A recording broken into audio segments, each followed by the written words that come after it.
Welcome back to the 7 studio in Melbourne. Quarter-by-quarter scores to half-time of the game in London, and Hawthorn leading 4-9-33 to Carlton, 4-6-30. Goal scorers for Hawthorn, Buckenara has 2, 1 each to Brereton and Morrissey, and for Carlton, Gleeson kicked 2 in the second quarter, 1 each to White and Johnston.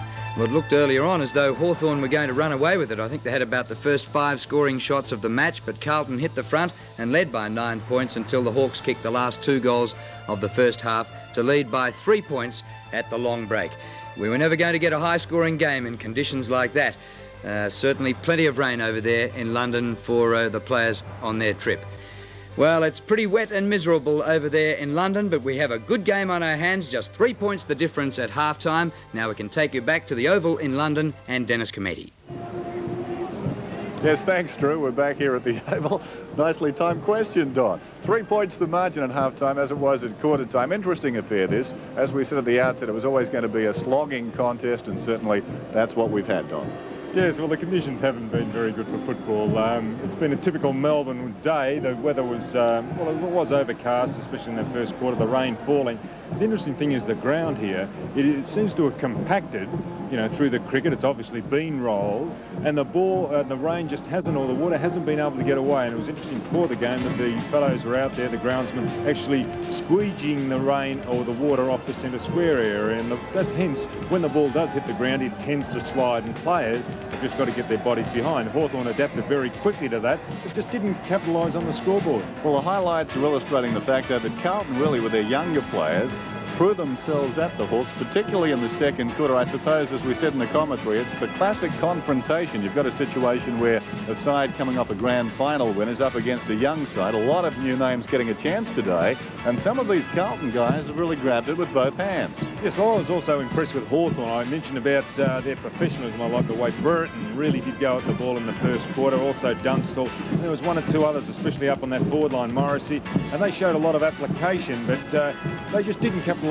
on the scoreboard. Carlton started to get a sniff, and you know, in this day and age when football is so offensive, the players on both sides are very skilled. You cannot afford to give any latitude, and Carlton gradually got back in. You know, Gleeson was a dominant player in that second quarter, and Madden, well, he's given a lot of opportunities, especially throw-ins and set of bounce work. Hasn't taken many marks around the ground, but has given the opportunity to little fellows when the ball hits the ground. You've got London experience. What about this weather? It stopped raining in the second term. Well, would you believe this is the first time I've been to London and it has rained, so I don't know about this type of weather, but looking to where the weather comes from, I think it will clear this. So the weather prediction earlier today was right. What about these numbers we can see now? It's all Hawthorn with the exception of free kicks. Yes, well, they had, and it was interesting at quarter time, the statistics more or less verified the same thing, that Hawthorn just dominated everywhere but didn't dominate on the scoreboard.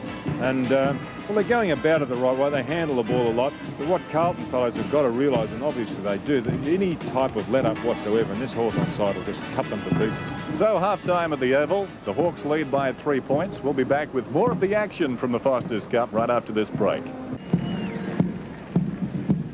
Welcome back to the Oval. Hawthorn lead by 3 points, 4-9 to 4-6, and that was their quarter-time margin. At that stage, it was 1-5 to 1-2. Just checking the goal scorers. Firstly, for Hawthorn, Gary Buckenara, close to the best man on the ground, has 2. Brereton and Morrissey 1 each. And for Carlton, 2 to Gleeson, and singles to Johnston and White. It's a gloomy picture, but it's improving the weather. I'd say it's probably a good half hour since we've had a shower of rain. Still, it's very cool, about 12, 13 degrees at the moment. The band is playing, and quite a few expatriates getting out on the ground at half-time. Shades of after-game festivities around the VFL, Don, having a kick-to-kick.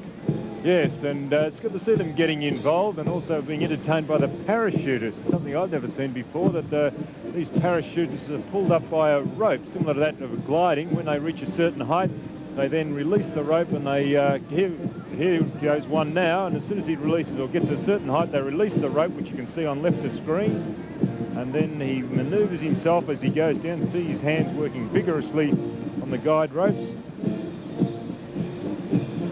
Before. And a beautiful landing.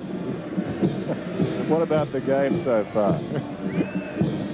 Well, the game, I think, should improve in the next half. A couple of the players a little bit rusty, and some of them just not quite in touch. But it was interesting, one player that was in touch and showed handle the ball with a lot of assurity was Andrew Gowes. Andrew, who was unfortunately injured against Geelong earlier in the season, just didn't quite make the finals, and perhaps had he been a week or so later, he may have at least lined up for that Hawthorn side. But he's playing quite well on that half-back line, and a couple of other Hawthorn players have handled the ball a lot, but just haven't capitalised.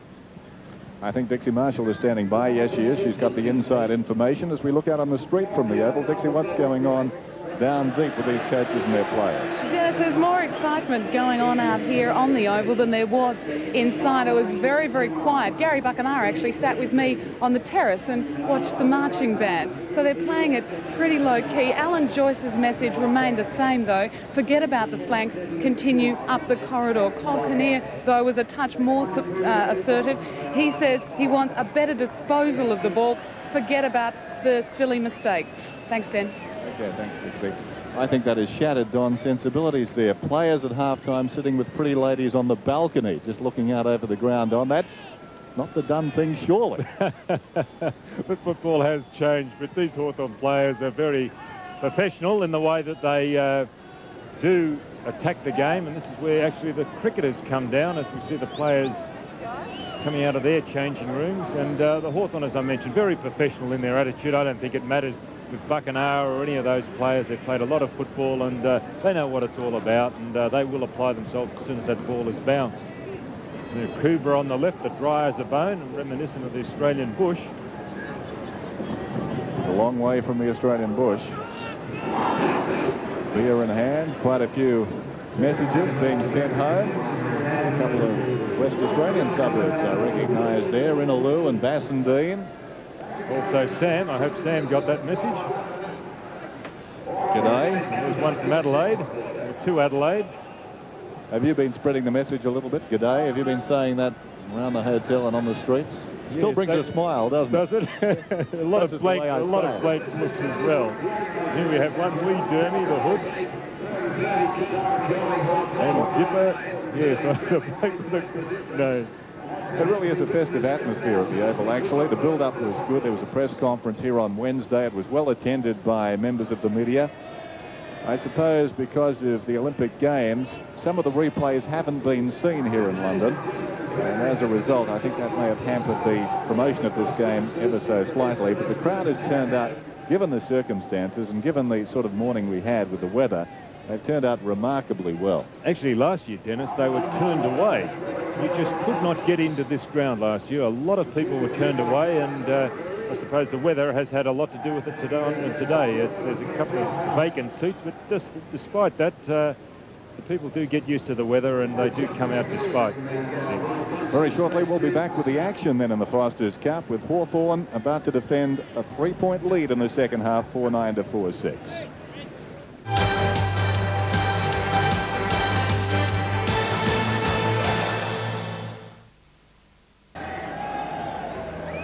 Half-time score, 4-9 to 4-6, Hawthorn's way after they fell behind by over a goal close to half-time. They got the late goals in that second term. Interesting, we look at some of the new names in this Carlton side. Fortier, Phillips, Brown, Dyson, Gallagher, Garvey, O'Sullivan, McKinnon, White. A couple of games there amongst them, but not too many league games over the course of the season. Which of that group has caught your eye most on?